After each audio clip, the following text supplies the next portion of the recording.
Market Mantra, Mantra, Market Mantra, Market Mantra,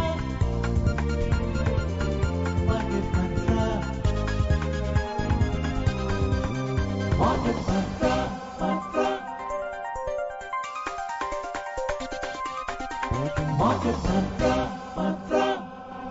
Good evening and welcome to this Monday edition of Market Mantra, the program in which we give you a complete update on the economic news of the day. And today we will also be taking calls from you on any queries that you may have on economic, business and stock market news. But do remember, listeners, that we do not address company-specific queries. You can call us on 2331-4444, 2342-1050 and 2331-0464. Do remember to prefix the Delhi STD code 011 in front of these numbers. I am Anubha Rohatgi with my co-anchor Manoj Pathak. नमस्कार, market मंत्र के ताजा अंक में आपका स्वागत है। आधे घंटे के इस कार्यक्रम में हमेशा की तरह हम देश और दुनिया की चुनी हुई कारोबारी, आर्थिक और शेयर बाजार से संबंधित ताजा खबरों को लेकर हाजिर हैं। आज सोमवार है और आज के दिन हमारे कार्यक्रम में आप भी हो सकते हैं सम्मिलित, पूछ सकते हैं हमसे अर्थनीति, कारोबार या शेयर बाजार से जुड़ा कोई भी सवाल। बस ये याद रखिएगा कि हम किसी खास कंपनी या शेयर के बारे में जानकारी आपको नहीं दे सकते हैं। हमसे सवाल पूछने के लिए आप डायल कर सकते हैं 2331-4444, 2342-1050 या फिर 2331-046441। आइए कार्यक्रम की हम शुरुआत करें। उससे पहले आज हमारे साथ खबरों पर चर्चा और आपके सवालों का जवाब देने के लिए आमंत्रित हैं हमारे आर्थिक मामलों के वरिष्ठ विश्लेषक शिशिर सिन्हा। शिशिर जी, कार्यक्रम में आपका स्वागत है। नमस्कार, धन्यवाद। आइए शुरुआत करते हैं अंग्रेजी में हेडलाइन से, जिसे लेकर मौजूद हैं Anubha Rohatgi. Thank you, Manoj. Benchmark domestic indices tumble over 1% amid sell-off across all sectors. Sensex tanks 824 points. Nifty closes below 22,850. Union Minister Piyush Goyal meets his Omani counterpart Qais bin Mohammed Al Yusuf, discusses advancing negotiations on comprehensive economic partnership agreement, among others. And US pauses sanctions and tariffs on Colombia after it agrees to accept deputation flights from the US. घरेलू share बाजार में आज चौतरफा बिकवाली, प्रमुख सूचकांक 1% से अधिक घाटे के साथ हुए बंद। सेंसेक्स 824 अंक लुढ़का, निफ्टी 22,850 के नीचे आकर हुआ बंद। केंद्रीय मंत्री पीयूष गोयल ने ओमान के अपने समकक्ष कायस बिन मोहम्मद अल यूसुफ के साथ आज की मुलाकात। दोनों के बीच समग्र आर्थिक भागीदारी समझौता सहित कई मुद्दों पर हुई चर्चा और अमेरिका ने कोलंबिया द्वारा अवैध नागरिकों को वापस लेना स्वीकार किए जाने के बाद सीमा शुल्क और प्रतिबंधों पर रोक लगाई।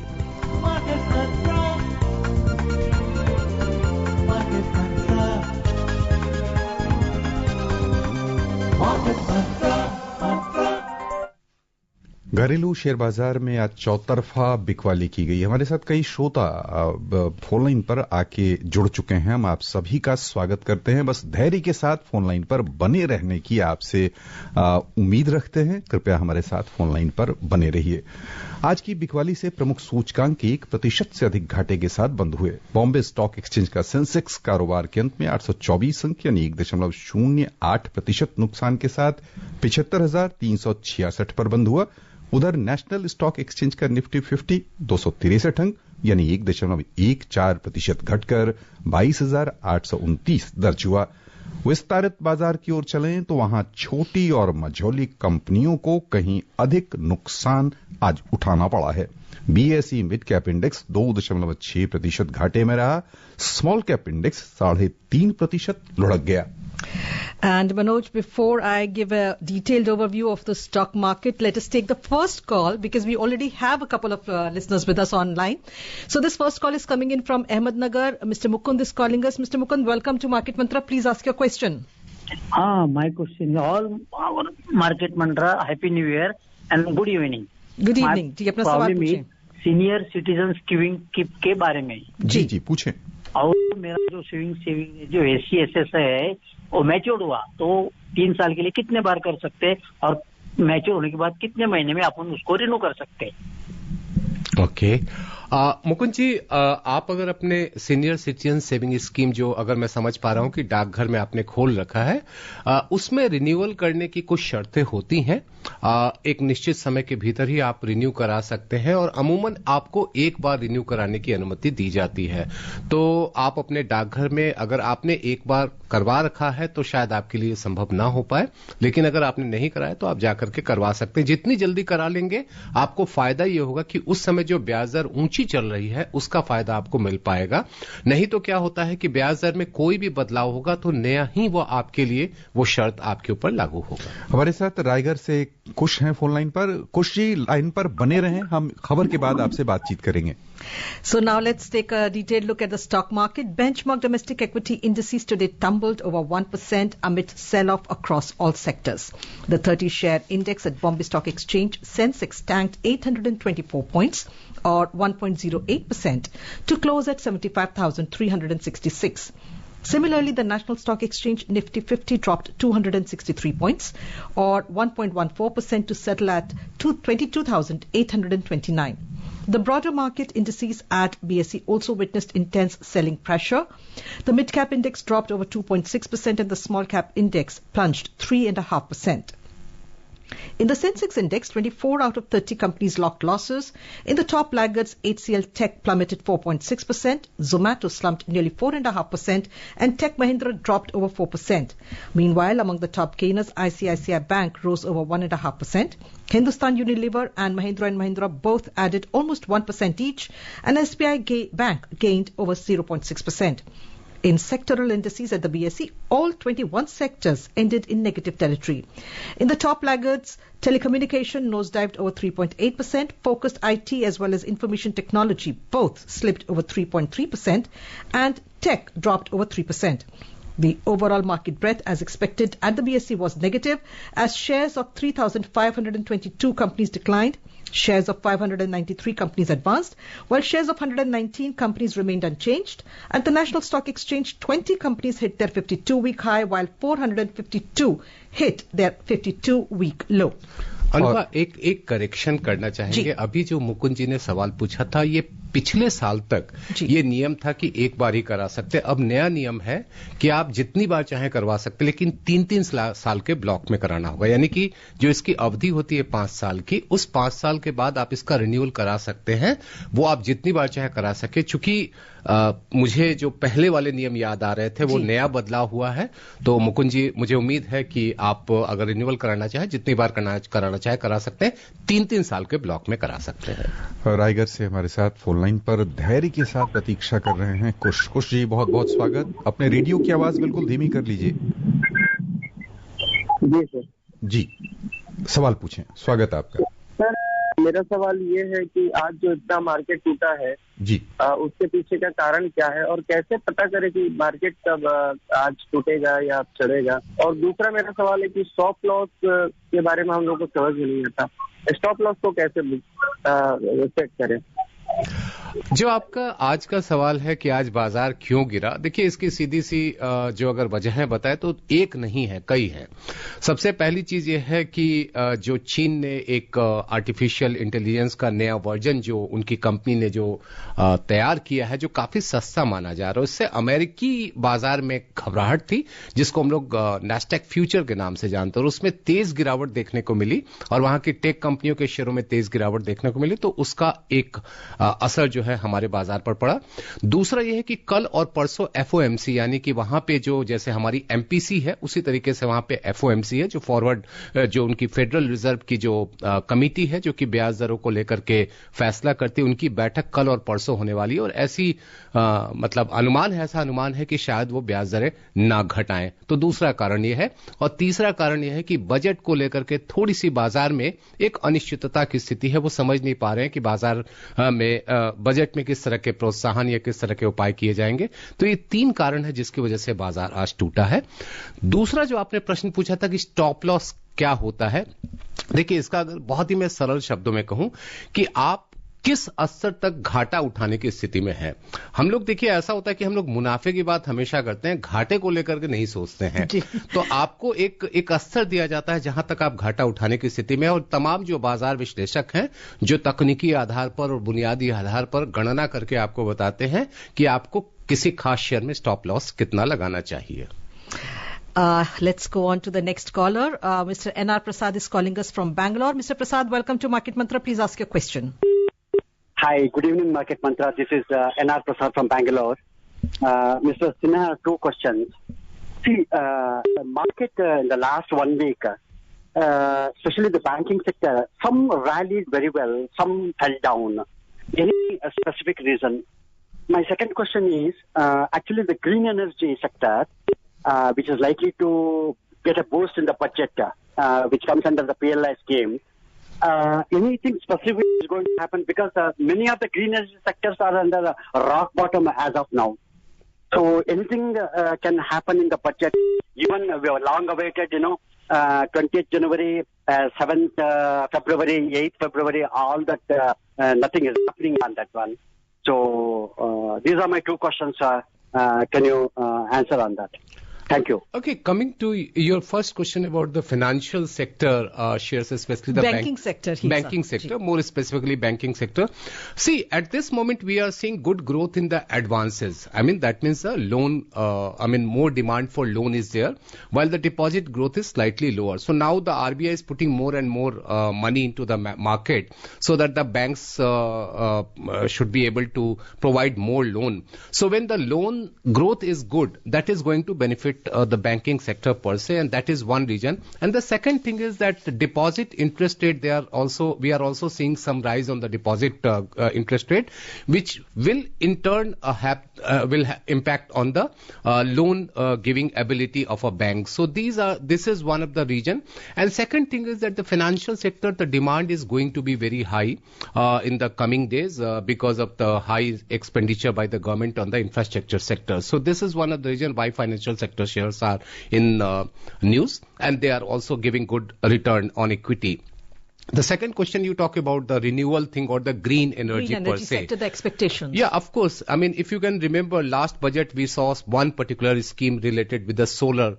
And this time we are also expecting that focus on the new and renewable energy will continue. More and more fund allocation could be there. So possibility is very high, strong possibility is there. And the future appears to be very bright for the green energy sector. And continuing with what Shishir just told our listeners, let me give you one story.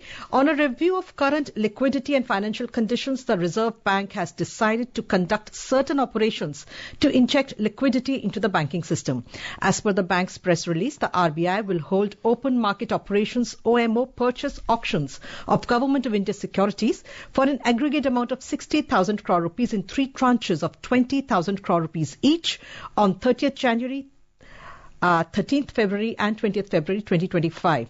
A 56-day variable rate repo auction for a notified amount of 50,000 crore rupees will also be held on 7th February. The USD INR buy-sell swap auction of $5 billion for a tenor of 6 months will be held on 31st January.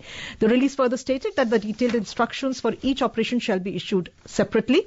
The Reserve Bank will continue to monitor evolving liquidity and market conditions and take measures as appropriate to ensure orderly liquidity conditions. ये थी बाजार में यानी banking तंत्र में तरलता बढ़ाने के उपाय। तो रुपए की खबर भी जान लीजिए। अंतर बैंकिंग विदेशी मुद्रा बाजार में $1 की तुलना में रुपया 14 पैसे कमजोर हुआ, 86 रुपए 34 पैसे पर बंद हुआ। उधर दुनिया की 6 प्रमुख मुद्राओं की तुलना में डॉलर की स्थिति दर्शाने वाला सूचकांक अंतर्दिवसीय कारोबार में समाचार तैयार किए जाने तक 107.13 पर चल रहा था। लहरी के साथ हमारे साथ लाइन पर 2 श्रोता बने हुए हैं, कोलकाता से अतनु और दिल्ली से योगेश। योगेश जी, सबसे पहले हम आपको आमंत्रित करना चाहेंगे। योगेश शर्मा दिल्ली से, स्वागत है आपका, सवाल पूछिए। जी नमस्कार आप सभी को। सर हमारा सवाल ये है कि ये अभी आजकल इलेक्शन में भी मिडिल क्लास वर्ड का बहुत यूज हो रहा है, तो हमेशा से हम जानना चाहते थे कि मिडिल क्लास एग्जैक्टली है क्या कोई इनकम ब्रैकेट के आधार पर नापा जाए या कोई टैक्स रेटिंग के आधार पर नापा जाए कि हम मिडिल क्लास के अंदर आते हैं कि नहीं आते। दूसरा सवाल ये है कि मिडिल क्लास ट्रैप से बाहर आने के क्या क्या उपाय हो सकते हैं, क्योंकि हमारे को इसको ब्रेक करके इससे बाहर निकलना है। तो उसके लिए क्या इंस्टेंट ग्रेटिफिकेशन को अवॉइड करा जाए या कैसे प्लान आउट करा जाए चीजों को? योगेश जी, हम मान के चलते हैं कि आप यानी मध्य वर्ग के ऊपर जाना चाहते होंगे, नीचे आने के तो बहुत सारे उपाय मैं भी बता सकता हूँ। जी जी योगेश जी, देखिए मिडिल क्लास को लेकर के अलग अलग परिभाषाएं दी जाती रही हैं। एक स्पष्ट तौर पे कहें कि सांख्यिकीय आधार पर सरकार की ओर से ऐसी कोई परिभाषा जो है वो नहीं दी गई है कि ये मिडिल क्लास है। जैसी हालत गरीबी को लेकर के कि गरीब कौन है हमें नहीं पता है, उसकी परिभाषा को लेकर के भी 2011 के बाद ऐसा कुछ नहीं हुआ है। तो इसीलिए ये कहना थोड़ा सा मुश्किल होगा या मैं आपको एक स्पष्ट कोई नंबर दूं। हाँ, ये जरूर मैं कह सकता हूं कि जैसे 10,000 रुपए या 15,000 रुपए तक की जो कमाई से ज्यादा करते हैं वो भी मध्यम वर्ग की श्रेणी में आ जाते हैं। मध्यम वर्ग में भी 2 आते हैं, निम्न मध्यम वर्ग आते हैं, उच्च मध्यम वर्ग आते हैं। तो ये बहुत ही एक तकनीकी तौर पर एक जटिल विषय है, इसलिए मैं संख्या के फेर में आपको नहीं डालना चाहता हूं। बस आप ये समझ लीजिए कि 10 से 15,000 रुपए से ज्यादा आप कमा रहे हैं तो आप मध्यम वर्ग कहे जा सकते हैं। इन्होंने एक इंस्टेंट ग्रेटिफिकेशन की बात कही है, वो बहुत इंटरेस्टिंग और दूसरा जो आपने कहा कि मध्यम वर्ग से उच्च, जैसा कि आपने मनोज जी ने बहुत सही कहा कि आप नीचे तो नहीं जाना चाहेंगे, ऊपर ही जाना चाहेंगे। तो ये तो आपके संसाधनों के समुचित उपयोग के ऊपर है कि आप किस तरीके से आपके पास जितने भी वित्तीय संसाधन है उसका उपयोग करते हैं। और हम उम्मीद करते हैं कि आपकी तनख्वाह या आपकी कमाई जो है वो बढ़ रही होगी और जल्दी ही जब आप अगली बार हमें फोन करेंगे तो शायद उच्च वर्ग से फोन करेंगे। वित्तीय संसाधन के साथ यानी एक अगला संसाधन समय आता है कि समय का निवेश भी यदि आप उचित रूप से धैर्य भी कहिए। जी, धैर्य बहुत बहुत महत्वपूर्ण है। तो खासकर क्योंकि उन्होंने इंस्टेंट ग्रेटिफिकेशन की जो बात की उसमें आपने ठीक कहा कि इंस्टेंट ग्रेटिफिकेशन जैसी कोई चीज नहीं है। Whatever you are doing, whether you want to upgrade yourself, whether you want to improve your lifestyle, it takes time, it takes efforts, and it takes a lot of efforts and resources also. और इसीलिए कहा जाता है कि share बाजार में जब आप पैसा लगाते हैं या निवेश करते हैं तो सिर्फ पैसे का निवेश ना करें, धैर्य का भी निवेश करें, तभी आपको अच्छी कमाई हो सके। यानी खासतौर से अभी के माहौल को देखते हुए बाजार जो नीचे की ओर जाता हुआ लगातार दिख रहा है उसमें कई लोगों का धैर्य डोल गया होगा। तो धैर्य को बनाए रखें, अच्छे दिन भी आएंगे। And now let's go over to Kolkata from where Ataru Saha is calling us. Mr. Saha, welcome to Market Mantra. Please ask your question. Good evening, sir. Good evening to everybody. Sir, my question is, sir, what would be our expected revenue and revenue expenditure? Is it increased from its previous budget? And sir, the reserve. And sir, tell us something about if it is something about reserve. Thank you, sir. Sir, if you can remember the last budget which was presented in the month of July, the budget size was 48 lakh crore, and out of 48 lakh crore, 11.11 lakh crore was the capital expenditure and remaining was the revenue expenditure. Revenue expenditure is always high, and just for the benefit of listeners, let me tell you what exactly is the revenue expenditure. Revenue expenditure is mainly on the pay and allowances to the government employee, then subsidy payout, interest payout. All those expenditure are classified under the revenue expenditure. Is always very high.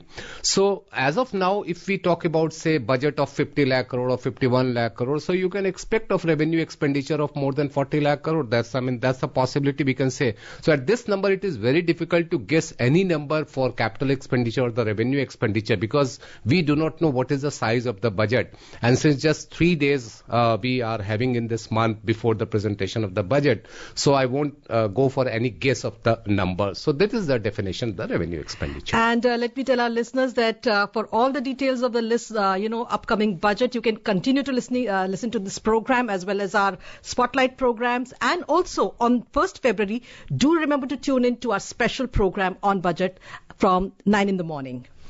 And let's take the next call from Delhi. It's Mr. Vishnu who's calling us. Mr. Vishnu, welcome to Market Mantra. Please ask your question. Radio की आवाज धीमी करने Vishnu. Madam नमस्कार और शिशिर जी को भी नमस्कार, सबको नमस्कार। नमस्कार सर। मैडम एक चीज था, कुछ दिन इस हफ्ता कोई लेडी थे, वो एक्सपर्ट आए थे, वो कह रहे थे एक्चुअली हमारा जो किसी ने क्वेश्चन किया जो मार्केट क्यों गिर रहा है, वो कह रहे थे जो मार्केट गिर नहीं रहा है, एक्चुअली ओवर एस्टिमेटेड था और रीसाइज हो रहा है।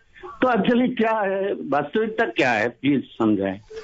देखिए विष्णु जी, जब कहते हैं ना कि कोई भी विशेषज्ञ कहता है कि मार्केट जो है ओवर वैल्यूड है, यानी कि जो सामान 5 रुपए का होना चाहिए वो 7 रुपए का है, 8 रुपए का है, तो एक संभावना बनी रहती है कि क्या उसे और इसमें गिरावट हो सकती है और उसमें बिकवाली आ सकती है कि नहीं। इसमें कुछ खास शेयर ऐसे होते हैं जिसको हमेशा कहा जाता है कि ओवर वैल्यूड है, यानी कि उसकी जितनी कीमत होनी चाहिए, जो संभावित कीमत होनी चाहिए, उससे कहीं ज्यादा कीमत उस समय बाजार में है, यानी कि मुनाफा कमाने का एक मौका बनता है। ओवर वैल्यूएशन को हम लोग इस तरीके से डिफाइन करते हैं। अब बाजार में गिरावट क्यों आ रही है, हमने उसकी अभी चर्चा करी। 3 बड़े कारण इस समय में है। आप सबसे पहले तो देखें तो अमेरिका में नई सरकार, नए राष्ट्रपति के शपथ ग्रहण के बाद जो फैसले लिए जा रहे हैं उससे वैश्विक अर्थव्यवस्था पर असर पड़ा है। बजट आने वाला है, उसको लेकर के थोड़ी सी एक जिसे कहा जाए कि नर्वस है बाजार, उसे समझ में नहीं आ रहा है कि अभी क्या कुछ होगा बाजार में। और आज की अगर बिल्कुल ताजा तरीन घटना जो कि चीन की ओर से, जहां की एक कंपनी ने एक एआई का सस्ता वर्जन लाया है, तो उसका असर आप बाजार पर देख रहे हैं। And now let's go over to Bangalore. From West, Subrata is calling us. Subrata, welcome to Market Mantra. Please ask your question. Good evening to Market Mantra team. I am interested in to invest in unlisted shares. So I want to know what are the key factors or financial ratio that I should look at before investing in that, before buying that unlisted shares. And one more question I have. Please go ahead. Hello. Because today share market has fallen, most of the shares price has been fallen, but amidst that some stocks price has risen also. So what does it indicate? What does this company indicate? Okay. Is there any clue for that? Okay. To the first question, when you want to invest in that unlisted stock, my advice would be that if you are putting money in unlisted stock, you have very limited opportunity to exit. So better to go for the listed companies where you have a good platform to exit, and that will give you a better opportunity to earn money on your investment. Coming to your second part, the second question, which is about that some of the stocks, like if I can remember correctly, out of the 30 Sensex shares, 24 were down and 4 were up. So if we talk about 4 specific shares, I think 2 were the banking sector shares which went up. So when the banking shares are up, one of the reason for banking sector are up is because of the rise in the business, especially the loan portfolio, and the possibility is that there will be more demand of advance because of higher expenditure by the government through the capital investment. So these are one of the reasons why the particular sector, I mean the banking sectors, have seen a rise in today's market. And now let's have a look at some of the other stories of the program. Union Commerce and Industry Minister Piyush Goyal today had a meeting with Oman's Minister of Commerce, Industry and Investment Promotion, Qais bin Mohammed Al Yusuf, on the first day of his visit to Muscat, the capital of Oman. In a social media post, Mr. Goyal informed that their talks focused on advancing negotiations on the Comprehensive Economic Partnership Agreement, strengthening trade and investment ties, and exploring avenues to further deepen the bilateral partnership. Mr. Goyal, who is on a 2-day visit to Muscat, will attend the 11th Joint Commission meeting tomorrow. आइए चलें एशियाई बाजार। एशियाई बाजारों में आज मिला जुला रुख दिखा है। निवेशकों की बिकवाली से जापान का निक्केई 225 सूचकांक 0.9% घाटे में रहा। सिंगापुर के स्ट्रेट्स टाइम्स इंडेक्स में 0.2% की गिरावट आई। चीन का शंघाई कंपोजिट इंडेक्स बिना किसी उतार चढ़ाव के अपने पूर्व स्तर पर बंद हुआ। उधर निवेशकों की खरीदारी से हांगकांग का हेंग सेंग 0.5% से अधिक लाभ के साथ बंद हुआ। दक्षिण कोरिया में सार्वजनिक अवकाश के कारण शेयर बाजार बंद रहा। यूरोपीय बाजार की ओर चलें तो वहां भी समाचार तैयार किए जाने तक मंदड़िये हावी दिख रहे थे। अंतर्देशीय कारोबार में जर्मनी का डेक्स 1% से अधिक घाटे के साथ चल रहा था। फ्रांस के कैक 40 में 0.9% की गिरावट दिख रही थी और लंदन का FTSE 100 भी 0.2% नीचे चल रहा था। Prime Minister Narendra Modi will inaugurate the Utkarsh Odisha Make in Odisha conclave tomorrow at Janta Maidan in Bhubaneswar. More than 7,500 delegates, including many from 20 foreign countries, are going to attend the 2-day conclave. Odisha is well prepared to host its biggest business conclave ever. The conclave will prove to be a historic one and will lay a foundation for a strong and vibrant economy and create vast opportunities for farmers and laborers. More than 100 MOUs will be signed during the conclave which has the potential to create employment for 3.5 lakh people. स्वदेश के बाद आइए एक बार फिर से अब चलें विदेश की ओर। अमेरिका ने कोलंबिया पर लगाए गए सीमा शुल्क और प्रतिबंधों पर रोक लगा दी है। कोलंबिया के राष्ट्रपति गुस्तावो पेट्रो ने दोनों देशों के बीच तनाव के बाद अमेरिका से कोलंबिया के अवैध नागरिकों को वापस लाने पर सहमति व्यक्त की।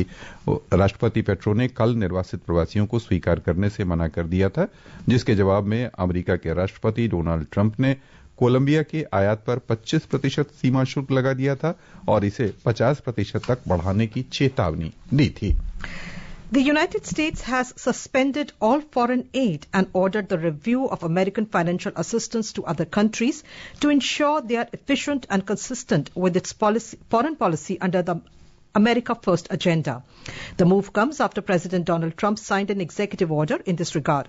State Department spokesperson Tammy Bruce said President Trump stated clearly that the United States is no longer going to blindly dole out money with no return for the American people. Reviewing and realigning foreign assistance on behalf of hardworking taxpayers is not just the right thing to do, it is a moral imperative. She said Secretary of State Marco Rubio has paused all U.S. foreign assistance funded by or through the State Department and U.S. Agency for International Development, USAID, for review. In 2023, USAID allocated nearly $45 billion in aid to 158 countries. Shishir ji, 45 अरब dollar 158 देशों को दिए गए और अचानक एक झटके में ये सहायता आगे नहीं दी जाएगी, ये फैसला दुनिया की सबसे शक्तिशाली देश ने किया है। क्या असर पड़ सकता है पूरी दुनिया में इन कार्यक्रमों पर?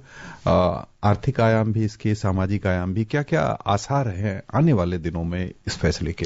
देखिए, अमेरिका की तरफ से जो विदेशी अनुदान होता है अमूमन वो सामाजिक क्षेत्र के कार्यक्रमों के लिए दिया जाता है। चाहे अगर हम भारत में भी बात करें तो ऐसे बहुत सारे कार्यक्रम हैं जो कि अमेरिकी अनुदान की मदद से चल रहे हैं। तो निश्चित तौर पर उन सामाजिक योजनाओं को लेकर के अनिश्चितता पैदा हो सकती है और खासतौर पर जितने भी अल्प विकसित देश हैं उनके यहां ज्यादा परेशानी है क्योंकि उनको ज्यादा जरूरत है, उनके पास उतने संसाधन उपलब्ध नहीं है।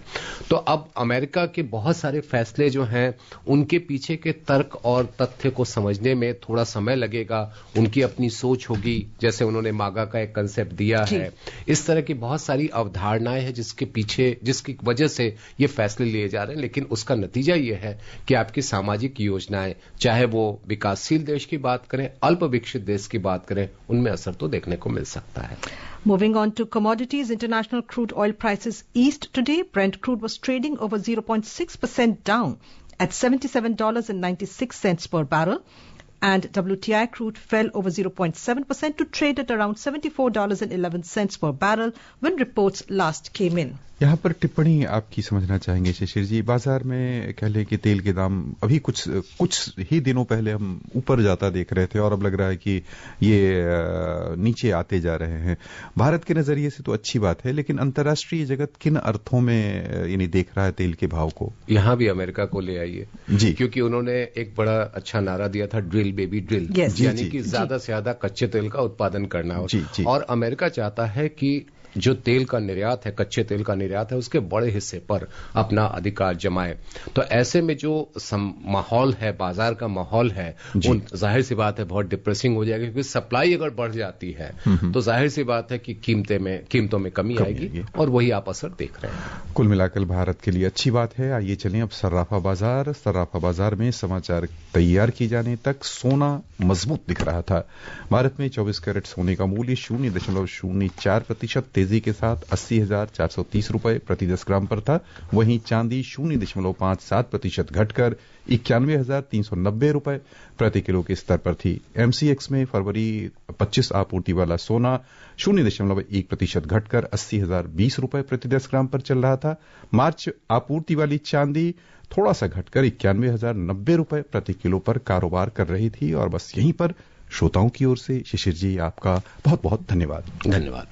And before we close, a reminder of the headlines. Benchmark domestic indices tumble over 1% amid sell-off across all sectors. Sensex tanks 824 points. Nifty closes below 22,850. Union Minister Piyush Goyal meets his Omani counterpart Qais bin Mohammed Al Yusuf, discusses advancing negotiations on comprehensive economic partnership agreement among others. And US pauses sanctions and tariffs on Colombia after it agrees to accept deportation flights from the US. And that's it in this edition of Market Mantra. For now, goodbye, namaskar.